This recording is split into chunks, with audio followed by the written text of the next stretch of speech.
भर से हमारे तमाम संवाददाता इस वक्त जानकारी के साथ जुड़ गए हैं। कुमार कुणाल हमारे संवाददाता इस वक्त दिल्ली से हैं, सौरभ अक्तानिया मुंबई से हैं, पटना से सुजीत झा हैं, नागार्जुन बेंगलुरु से हैं, वहीं शिवेन श्रीवास्तव लखनऊ से जुड़ गए हैं। सबसे पहले कुमार कुणाल आपका रुख करते हुए, दिल्ली में एक तरफ तो ऑक्सीजन की जो भारी कमी थी, किल्लत थी, वो तो हमने देख ली, लॉकडाउन भी लगातार बढ़ता जा रहा है, लेकिन आज तक एक स्टिंग ऑपरेशन ने एम्बुलेंस किस तरह से कालाबाजारी उसकी हो रही है उसे दिखाया और उसका असर हुआ है।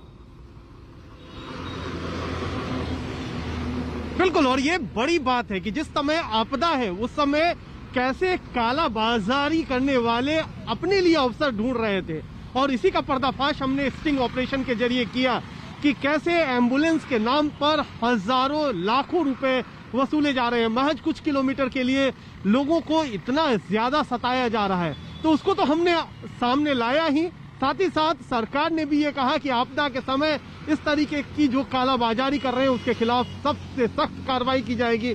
लेकिन अब भी जो नंबर ऑफ केस है वो लगातार बढ़ रहे हैं, और ये भी हमें समझना होगा कि क्यों ऐसी स्थिति आई। अगर एम्बुलेंस की संख्या कम हो, मरीजों की संख्या ज्यादा हो, लोग दर दर भटकते हो, कोई एक सेंट्रलाइज्ड लाइन नहीं हो जहां पर आप किसी को भी फोन करके एम्बुलेंस मंगवा सके या सरकार की कोई एजेंसी भेजे, तो ऐसा होना लाजमी था और उसी वजह से ये हुआ है।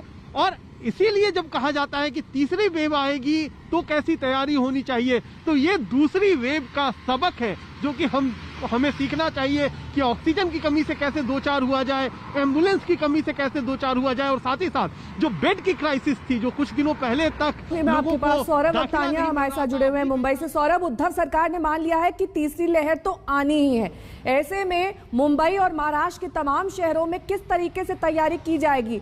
लॉकडाउन तो लगा रहेगा ही, ये तो हम मान के चले, इसके अलावा क्या तैयारी? देखिए नेहा, सबसे बड़ा जो कंसर्न है महाराष्ट्र सरकार के लिए, जो मौत का आंकड़ा लगातार बढ़ते जा रहा है।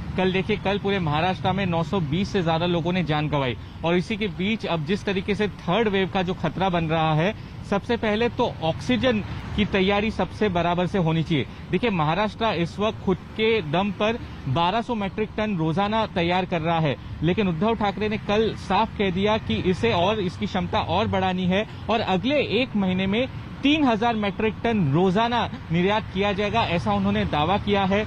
तो ये एक तरीके से ऑक्सीजन की कमी ना हो। साथ ही उन्होंने कहा कि वेंटिलेटर बेड्स की जो सुविधा है वो लगातार बढ़ानी है, क्योंकि इस वक्त अगर कोई पेशेंट को सबसे ज्यादा जरूरत है वो है ऑक्सीजन और वेंटिलेटर्स बेड की। तो ये दो चीजें जो है प्राथमिकता पे की जा रही है। लगातार जितने भी जो ऑफिशियल्स है महाराष्ट्र के अलग अलग हिस्सों में, सभी से यही बात करके इन्हें बढ़ाया जा रहा है। साथ ही अगर जो टीकाकरण की बात करें तो उन्होंने कल माना कि हाँ, देश में कमी है। लखनऊ से जुड़े हुए हैं शिवेंद्र, लखनऊ में हमने देखा है किस तरीके से लगातार केसेस बढ़ रहे हैं। अब वहां पर पूर्ण पाबंदी कई चीजों पर लगा दी गई है, लेकिन इसके बावजूद क्या संक्रमण रेट यानी कि जो पॉजिटिविटी रेट है वो कम हुआ है? देखिए नेहा, अगर देखा जाए पिछले 4-5 दिनों में, तो उत्तर प्रदेश में चाहे आंकड़ों की बात हो या फिर हालात सुधरने की बात हो, उसमें थोड़ा सा अंतर आया है, क्योंकि संख्या जो 30,000 के आसपास रहती थी ऊपर पूरे प्रदेश में संक्रमण की प्रतिदिन रिपोर्ट जो आती थी वो भी घटी है, और जो रिकवरी रेट है वो भी बढ़ा है। वो फायदे की तरफ है। और दूसरी सबसे बड़ी इंपॉर्टेंट चीज है, जो बेड्स और ऑक्सीजन की कमी की बात लगातार की जा रही थी, हालांकि ऑक्सीजन को लेकर के अभी भी दिक्कत है, लेकिन बेड्स बढ़ाने का काम उत्तर प्रदेश सरकार ने किया है। पिछले कुछ दिनों के अंदर 350 बेड कम से कम बढ़ चुके हैं।